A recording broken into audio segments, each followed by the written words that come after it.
Lions TV, we are sponsored by Regal Elevators and Lifts Consultants Limited, a company that is owned and operated by a Millwall fan, just like every single one of the sponsors that you can see on the screen right now. If you are going to do a bit of business in the chaos, the madness that is 2020, then please keep it in the Millwall family and check out all of our sponsors' website links in the description below or on our brand spanking new website, www.lionstv.co.uk. Please subscribe to our YouTube channel. I see someone the other day saying, I don't like to ask for subscribers. I do, that's why we're all here, innit? Come on, let's have it right. Subscribe to our YouTube channel. We are on the way to 13,000 subscribers. And if you press that bell, that will give you a notification every single time we upload a new video. Please follow us on Instagram as well, on our way to 10,000 followers on Insta.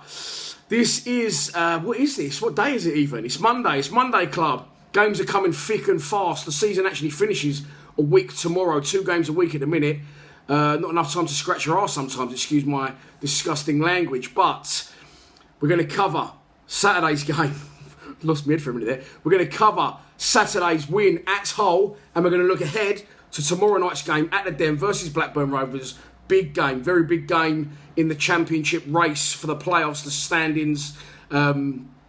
That's at 7:45 tomorrow night behind closed doors, obviously, at the Den. But let's start out by looking back to a Ryan Leonard wonder goal. Feels good to say that. Feels very weird to say that.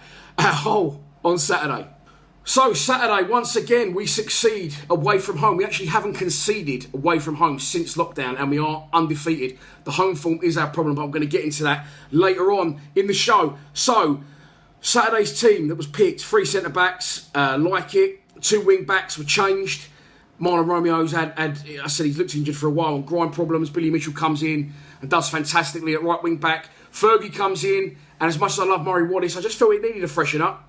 And I thought Fergie did very well also. Then the central midfield pairing of Ryan Woods and Ryan Leonard wouldn't have been my first choice. Judging by when I put the team sheet out, wouldn't have been a lot of other people's first choice as well. But I was really pleased for Ryan Leonard. And again, people think, oh, you don't like him, you want him to foul. No, I don't. I want him to score more goals like that so he can go and play in the top division of English football, please. So I just put the team out. I didn't have an opinion on it. I just always do the same, the same generic tweet or post on Instagram or Facebook or wherever. Here is today's starting 11. And everyone was like, yeah, like it. And the majority, I'd say 90% of the comments said, oh, for fuck's sake, not Ryan Leonard again. But I was pleased for him because he can stick 2 fingers up to a few people there, myself included, because it was an absolute wonder goal. And that's where the game started pretty much. 2 minutes in, we started the game very, very strongly.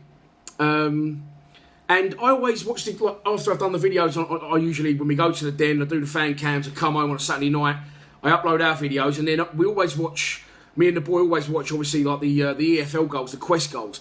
And sometimes I always say it to him, we see a goal go in, and I'll go, why do we never score goals like that? We never score a good goal like that. We always score like, a set piece or a cross into the box for a Matt Smith header, or, we never score a beautiful goal. And it was an absolute rocket. He got the ball in and actually got given the ball by Cooper.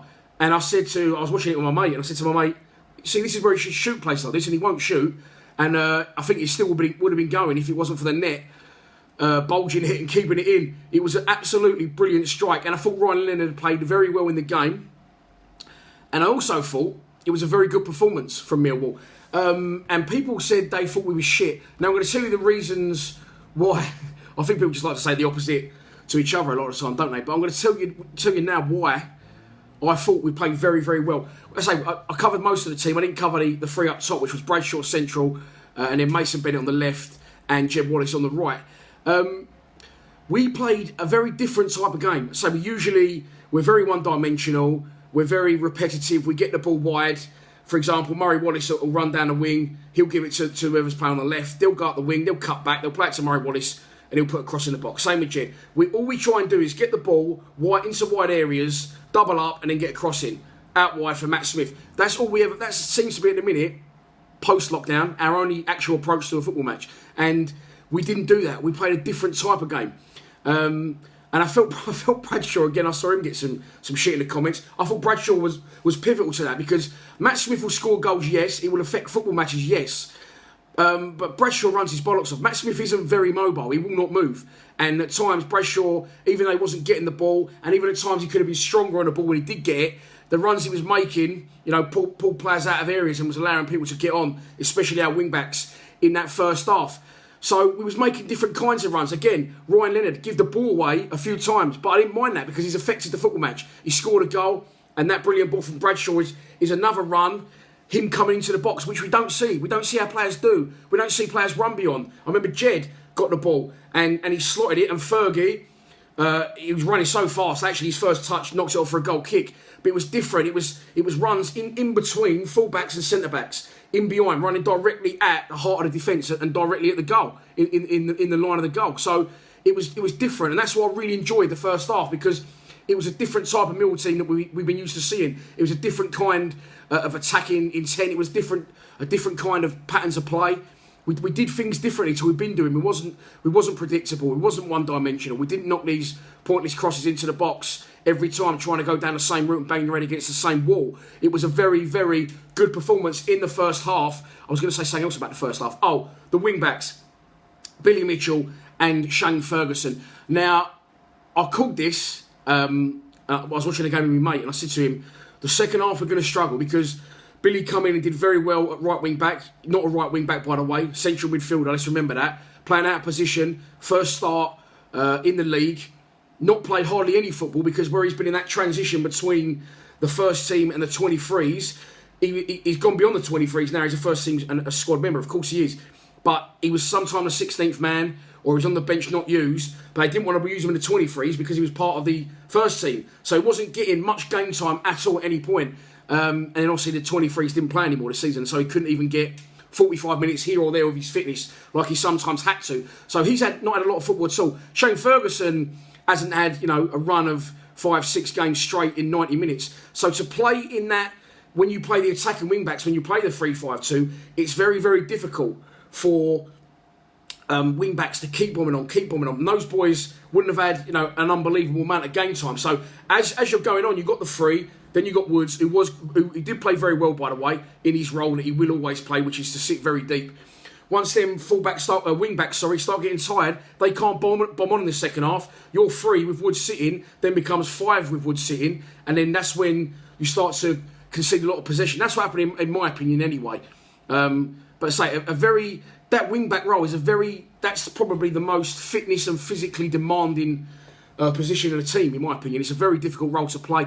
All the players seemed a little bit fatigued again. I don't know whether it was humid up there in Hull.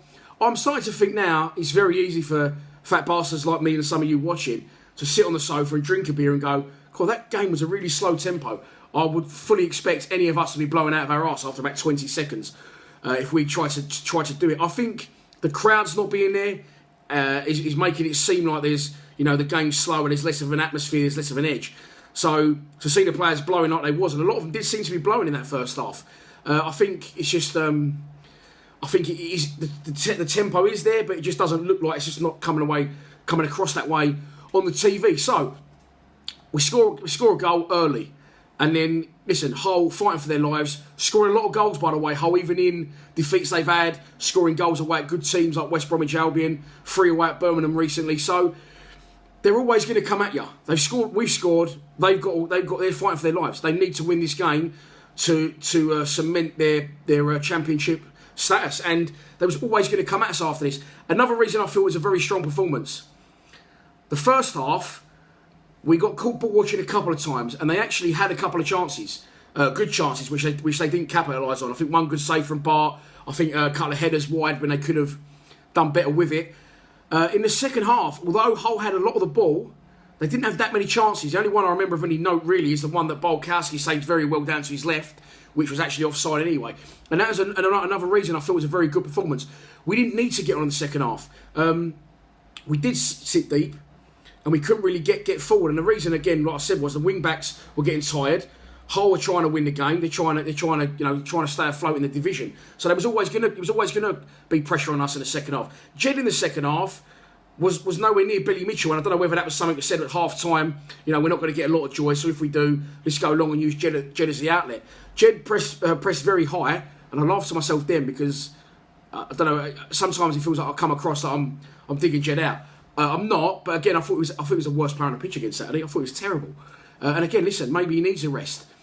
I don't think it hurts to rest him at all, or again, maybe play him central. But what we needed to do later on in that second half was, in my opinion, what we did do, maybe take one of the centre backs off and pull, another central midfielder in. It was crying out for Sean Williams, because what he will do is he will buy you time on the ball, he'll relieve pressure, he'll retain possession, and he'll buy you free kicks with his experience. He'll get his body in, as Dennis Wise used to do back in the day, and he'll relieve the pressure, and he just buys time on the ball. Williams looks slow on the pitch, and he looks like he's got all the time in the world. That's actually an art that he's got, where he can look relaxed, he can look half-paced, but he seems to have acres and acres of space. And he does that for himself. And when he came on, we did retain the ball a lot better. I thought it was a really good performance. Again, for the reasons I said, the first half, we attacked in a different kind of way. It was exciting to watch players running, making different runs, getting into different positions. And then the second half, I thought it was a very professional, determined performance. I thought we killed the game stone dead. I don't think they had any chances, as I said. And, they was always going to come on and invite pressure, and to not really put Bolkowski under any pressure. I don't think you'd say, other than that one he saved that was offside, he didn't have many saves to make at all. So I thought it was a very good, very professional performance. We didn't have to keep going forward. We had the lead, and we maintained that lead and defended it quite comfortably, really, in my opinion. Yes, Hull had a lot of possession, but they didn't do anything with it, and we allowed them to have that possession. And it's a 3 points on the board. Again, our away form, can't knock it. We haven't conceded since lockdown away from home. But the home form is our problem, and we're going to have to get onto it. We're going to talk about tomorrow night's game against Blackburn. Blackburn Rovers managed by Tony Mowbray. I actually tipped Blackburn for the drop this year because they come up as champions the season before. Last season, they survived their first season back in the Championship, and I thought they could get second season syndrome. But it shows what I know. They're actually competing for the playoffs, even without their star man, Bradley Dack. They currently sit 12th in the table, 3 places and 2 points below us. So obviously, if they win the game, then they will go above us by 1 point. If we win the game, depending on other results, we could go into the top 6. Dare we dream? I said I wouldn't talk about it until the players showed me that they was up for it, and now I feel that they did do that. Blackburn had a slow start post-lockdown. They lost some away games away at Wigan and Barnsley. Not great for them, but they've slowly progressed. And their last 2 results have been very good ones. Obviously, they've done us a favour last weekend when they beat Neil Harris's Cardiff by 3-2. A great game and a great goal to win it. And last time out on Saturday, they got a good point at home against West Bromwich Albion. So they will be coming to the Den. They'll be going for the win. They've got nothing to lose. They sit in 12th place. And I really feel it is all to play for. The problem isn't Blackburn. The problem is us. We're our own problem. At the minute, we are our own worst enemy at home. And it's a very difficult one to know what to do, because I feel, I'm going to say this and I may be wrong. I feel that Rowett, he didn't seem too enthusiastic, by the way, Rowett did it full time the other day. I think a lot of the players that Rowett's got are not his players. Well, we know they're not his players, but what I think he wants to replace some of those players, and just for little things he said, and I think he's maybe getting a little bit tired and he wants the rest now. But what I think he did the weekend, and I said I may be wrong, I don't think he may not have started Billy Mitchell, and Billy definitely deserved the start, but I think he might have pushed Romeo to play, because Romeo has been playing through groin injuries. If we'd have beat Middlesbrough, I think he would have gone all out. I think he's changed it up a bit and brought other players in, just to start getting people involved. Hayden Muller was on the bench again Saturday. So I think that maybe he did that because he's thinking, the playoffs is gone now. Now we've won the game and playoffs is still a possibility. I hope he doesn't go back and bring Romeo back in, because Romeo needs a rest. He's injured. But also, whatever we're doing at home, it's not fucking working. Let's have it right. Since lockdown, we haven't won at home. We've lost 2 and we've drawn 1. We haven't won at home, and I know I keep saying it, but I'm going to have to keep saying it until something changes. Since January, when we beat Reading at home. Our away form, fantastic. Our home form, prolifically as bad. So, something's got to give at home. 3 at the back, brilliant away. Doesn't seem to work at home. I don't know if it's worth just going all out attack for this one and going 4 at the back. I'm not sure. I'm not sure what I would do. It would warrant, you couldn't argue with it, if he did start the same team. If he did start the same side that's got a result up there at Hull, because what can happen sometimes is we keep changing it so much, and it needs the big squad rotational system in a minute, let's have it right, because there's so many games coming up thick and fast. But sometimes keeping the same players in, getting a little bit of momentum could help. So I'd be tempted to go with the same team. And again, yeah, listen, people saying to someone put in the comments on one of our posts on Facebook, why can Ryan stick one in the net from 30 yards in the top corner, but he can't complete a 5-yard pass? Some of his passing was off, but he's won us the game. He nearly scored a second goal, and I think Woods playing the role he does. And I thought Woods played well, but he's only ever going to play one role. And if he does that, that's when I think Leonard had understood, right, you sat, so I'm going to bomb on. So you couldn't argue with it if the gaffer went with exactly the same 11 on tomorrow night, Tuesday. Yeah, so I lost my days then. So yeah, I don't know what I'd do. I suppose you'd have to go with it. Again, Bennett, I like what I saw. He still didn't look fit because he's had such a stop-start time of it since he's come in. I'd be tempted to rest Jed, but then you've always got to have him on the pitch just in case he does pull something out the hat. Difficult decisions to be made, and I'm not the manager, so I'll leave that one to you, Sir Gary of Rowett. It's going to be a very difficult game. I am going to have to give you a prediction, and I'm dreading doing it. Well, actually, I said we'd lose a whole 3-0, so again, shows you what I know about football. I don't think we're going to win this game. There seems to be something hanging over us at home now. I'm not sure whether it's got into the players' mindset and their mentality, but I don't think we're going to win this game. Do I think we're going to lose the game? No. I'm going to go with... I dread to say it. I'm going to go with a very dull, very uninspiring, very boring 0-0 draw. And it shouldn't be because both teams, both underdogs to make the playoffs, both teams got nothing to lose and may as well go for it. And listen, I may be wrong. We started our house on fire Saturday. And if we can do that at the Den tomorrow night, then I could be wrong. But I'm going to go for a 0-0 draw, unfortunately, everyone. So, yeah, there you go. 0-0 draw for me. As again, I say, I hope I'm wrong. But results went our way. Everyone in the mix, didn't they, Saturday? Everyone in the weekend lost. Leeds done us a favour last night and got a 1-0 win right at the death against Swansea. I keep thinking we're out of it, but then other teams around us just keep losing. And again, we've had on paper quite an easy running so far.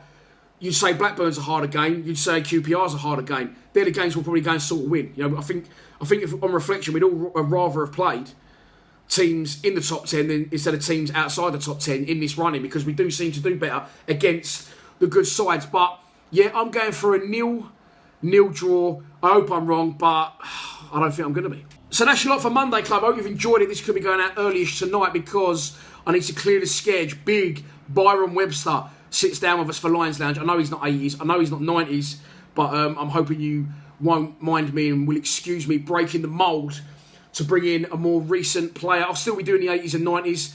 I'm going to, the Lions Lounges will be going on throughout the summer. And fingers crossed, I'm hoping Big Byron can unlock a few doors from players in and around the era that sort of, the era's just passed with me, all players that have just left. I won't name any, I'll let you dream those ones up. But yeah, looking forward to that one tonight. Big Byron Webster. I am looking forward to tomorrow, but I'm not as excited. It's really weird. I'm not as excited about home games anymore as I am away games because something just seems to not click at home. And hopefully, the gaffer will again maybe try something different. Who knows? He tried it Saturday and it worked, and we got 3 points, and we still hang in the line of fire for the playoffs, shall we say. It's still there. Teams around us need to do us favours, which they have been doing. So 3 points. Let's help ourselves out tomorrow at the Den. There will be all the usual post-match content going out. And let's do it, boys. Come on, 3 points, please. Please subscribe to Lions TV. Enjoy the game tomorrow night. Come on, you Lions.